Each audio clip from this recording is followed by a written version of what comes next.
반갑습니다 여러분. 여기는 숲속친구들이고요. 저는 사육사 공호입니다. 자, 오늘 함께 저와 만나볼 동물은 바로 레오파드 게코입니다. 레오파드 게코, 흔히 마트나 가장 쉽게 접할 수 있는 도마뱀인데요.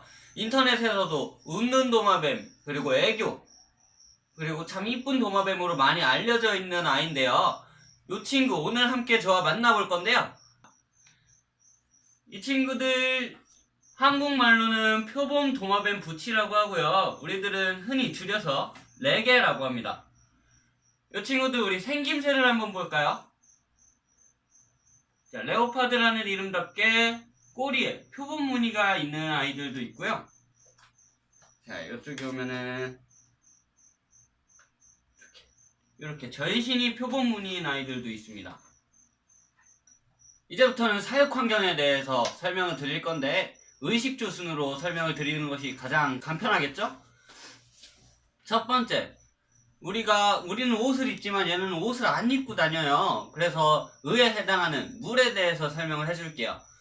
물은 일단 식수만으로도 좋지만 습도 조절을 위해서 항상 물그릇에 가득하게 급여를 해주시는 게 좋고요. 다음에는 먹을 거에 관해서요. 우리나라는 밀웜이나 귀뚜라미 같은 것만 급여를 하지만 미국에서는 바퀴벌레까지 급여를 한다고 해요. 그 이유는 밀웜이나 귀뚜라미보다 바퀴벌레가 단백질 함량이 훨씬 더 높고 여러가지 영양성분적 면으로도 훨씬 더 좋기 때문에 바퀴벌레를 급여를 하고요. 아주 가끔 핑키도 급여를 해요. 쥐의 새끼인 핑키 같은 경우에는 너무 자주 급여하지 말고 아주 뜨문뜨문만 급여를 해주시는 게 좋습니다. 다음으로는 주에 해당하는 온도에 대해서 설명을 해드릴 건데요. 다른 파충류와 비슷하게 쿨존 25도에서 핫존 35도를 맞춰주는 것이 좋아요. 근데 우리나라처럼 사계절이 뚜렷한 그런 나라에서는 25도, 35도 이렇게 딱 맞춰주기는 힘들어요. 그러니까 쿨존, 좀 온도가 낮은 곳과 온도가 높은 곳 이렇게만 맞춰주시면 레오파드 게코들이 왔다 갔다 하면서 자기 체온을 조절할 수 있고요. 바닥에 깔아주는 전기장판이나 필리미터 같은 거보다는 물론 이런 것도 좋아요. 하지만 그거보다는 공기 전체를 데워주는 핫스팟이 훨씬 더 효과적이라고 생각합니다. 물론 두 개를 동시에 쓰는 것이 가장 좋고요. 그 다음에는 바닥재에 대해서 알아볼 텐데요. 얘네들의 서식 환경은 사막이긴 한데 모래가 날리고 막 모래 폭풍 불고 이런 곳이 아니에요. 돌이 많은 돌사막에 서식을 하는데요. 그래가지고 아까 보여드렸다시피 발톱이 나 있어요. 얘네는 돌사막에 살다 보니까 돌에 붙어가지고 다니기 편하도록 발톱이 나 있는 거고요. 그러니까 모래를 까는 거는 매우 안 좋은 거겠죠. 모래나 칼슘제 먹인다고 칼슘 샌드 같은 걸 깔게 되면은 인펙션, 장막힘이란 게 생길 수 있어요.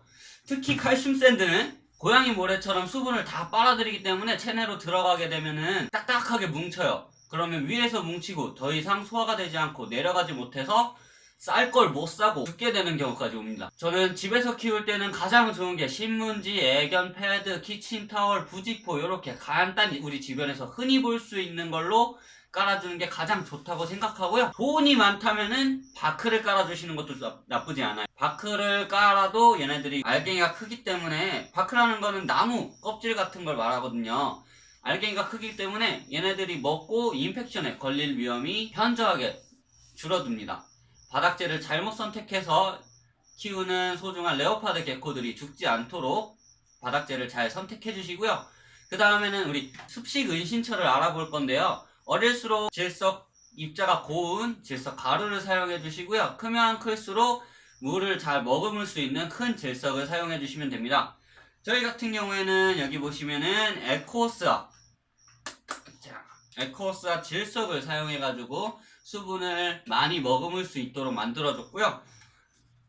집에서 많이 볼 수 있는 락앤락통 같은 걸로 이렇게 만들어준 습식은신처 바닥재를 깔아주고 가운데 구멍을 뚫어가지고 아이들이 왔다 갔다 할 수 있도록 만들어줬고요. 영양제, 얘네들은 자연에서 서식한 친구들, 원래는 자연에서 서식을 하는데 저희는 인공적으로 사육을 하다 보니까 자연에서 얻을 영양성분들을 다 얻지 못해서 이렇게 영양제들을 판매를 하고 있어요. 요거는 멀티비타민이고 요거는 칼슘제인데요. 먹이로도 충분히 얻을 수 있지만 부족할 수 있기 때문에 가끔 한 일주일에 한 번 정도 얘네 먹는 귀뚜라미나 미럼에 더스팅이라고 해서 몸에 그 귀뚜라미나 미럼 몸에 묻혀주는 거예요. 여기 있는 비타민도 마찬가지고요. 비타민 같은 경우에는 얘네들이 원래 햇빛을 제대로 보고 자라야지 몸에서 여러가지 비타민을 만들 수 있는데 그게 좀 부족하다 보니까 이렇게 해서 따로 더스팅해서 먹이는 거고요. 비타민을 과다로 먹였다 해서 죽는 파충류는 한 번도 못 봤습니다. 사람도 그렇듯이 파충류들도 체내에서 다 걸러서 필요 이상으로 있는 비타민은 다 몸 밖으로 배출을 해낸다고 해요. 탈피는 우리 다른 파충류와 다르게 레오파드 게코는 스스로 먹어서 탈피 껍질을 제거를 하고요. 습도가 나쁘거나 특별한 경우가 아니라면은 스스로 해결을 합니다. 단 스스로 해결을 못하고 여기 끝에만 못 벗고 있다가 한 겹, 두 겹 쌓이게 되면은 사람이 손가락에 고무줄 묶어놓은 것처럼 피가 안 통해서 조직괴사가 생길 수 있어요. 그러면은 그 전에 조직괴사가 일어나기 전에 사람이 벗겨주는 게 훨씬 더 도움이 됩니다. 벗겨주는 방법을 보여드리기 위해서 제가 여기 어린아이를 데리고 왔는데요. 이 친구도 지금 탈피를 다 못했어요. 먼저 원래는 탈피 껍질을 벗겨주기 위해 온육이라고 탈피 껍질을 불려주는 것이 가장 좋고 사람 떼벗긴다고 생각하시면 돼요. 이렇게 핀셋으로 천천히 이렇게 살짝만 잡아서 조심스럽게 떼주시면 됩니다.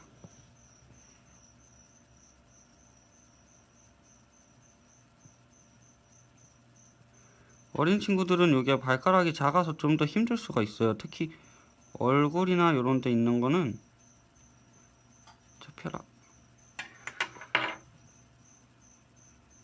이렇게 끝에 있는 거는 이렇게 살살 손으로 벗겨주면은 아이고 쉽게 이렇게 벗겨집니다. 다른 것도 진짜 사람 떼벗기듯이 굳이 핀셋을 사용하지 않더라도 사람 떼벗겨주듯이 이렇게 쓱 빼주시면은 생각보다 수월하게 벗길 수 있어요. 탈피 껍질은 이렇게 살살 벗겨주시면 되고요. 다음에는 핸들링과 테임에 관해서 설명을 해드릴 거예요. 다른 파충류보다 비교적 순해가지고 테임이 필요가 없을 수도 있고요. 특히 어릴 때나 강한 수컷 그리고 임신한 암컷의 같은 경우에는 물수가 있는데 아프겠냐라고 생각했는데 제가 방금 물려봤거든요. 생각보다 조금 빨래 집게라고 생각했는데 빨래 집게보다 조금 아파요. 피가 살짝 나는 정도. 여기 강한 수컷 친구한테 물린 거예요. 하도 제가 이렇게 해가지고 깐족대다가 물어버렸어요. 그리고 핸들링 같은 경우에는 이렇게 높은 곳에서 하기보다는 얘네가 사는 이렇게 얘네를 키우고 있는 사육장에서 떨어지지 않을 정도로만 살짝 해주시면 되고요. 높은 곳에서 떨어뜨리면 뭐든 빠르게 미국으로 돈 벌러 갈 수 있어요. 그러니까 높은 곳에서 하지 않고 낮은 곳부터 천천히 테임이 돼 있던 안 돼 있던 간에 사고 방지를 위해서 낮은 곳에서 핸들링 해주시면 좋겠고요. 처음부터 하루 최대 2, 3회 시간은 5분에서 10분 정도 짧게 해주시는 게 좋고요. 천천히 횟수와 그 시간을 늘려가면서 아이가 스트레스 받지 않을 정도로만 해주시면 좋겠습니다. 스트레스를 받게 되면은 거식이 걸릴 수 있고요. 거식은 모든 파충류의 사망의 원인이 됩니다. 그러니까 우리 레게들은 스트레스를 받지 않을 정도로만 핸들링을 해주세요. 얘네 레오파드 게코들은 코로도 냄새를 맡지만 대부분 혀로 냄새를 맡아요. 그래서 이렇게 혀에다 갖다 대면은 새로운 냄새를 맡기 위해서 손가락이나 이런 데를 핥아서 냄새를 맡아요. 제가 아까 이게 하도 귀여워가지고 계속 하다가 물렸거든요. 얘네도 좀 짜증나나봐요. 같은 손가락 냄새 맡으니까. 그리고 얘네들은 모프라는 게 있어요. 사람으로 따지면 흑인, 백인, 황인종 요런 유전자 차이인데요. 제 생각에는 모프는 사육자와 브리더님들의 욕심이라고 생각해요. 제 생각에는. 왜냐하면 좋은 색깔을 계속 뽑아내려고 근친 교배를 계속하게 되면은 물론 사람 입장에서는 이쁘고 아름다운 색깔을 볼 수 있지만 얘네는 유전적 결함이 생길 수가 있어요. 그래서 우리 숲속 친구들은 모프를 그렇게 좋아하진 않습니다. 우리는 있는 자연 상태 그대로의 동물을 사랑하기 때문에 앞으로 모프 언급은 하지 않도록 하겠습니다. 이제 우리 레게 아이들의 먹는 먹방을 보시게 될 건데요. 제가 먹이를 가져오도록 할게요. 잠시만 기다려주세요. 자, 레오파드 개코들이 먹을 먹이들을 가져왔습니다. 아무튼 미놈이라는 게 있고요. 슈퍼미놈이라는 애들이 있어요. 번데기, 귀뚜라미, 새끼쥐,